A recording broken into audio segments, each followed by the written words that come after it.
Hello guys. Let's eat. Mag-ulam tayo ng pusit.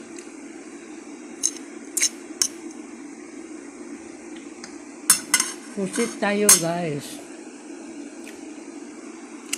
Niluto ko yan guys sa butter.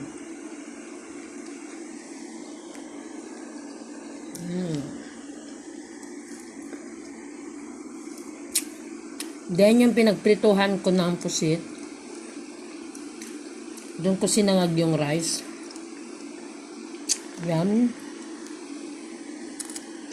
Yummy guys. And sarili kong huli yung pusit guys. Ayan, mag-fishing kami.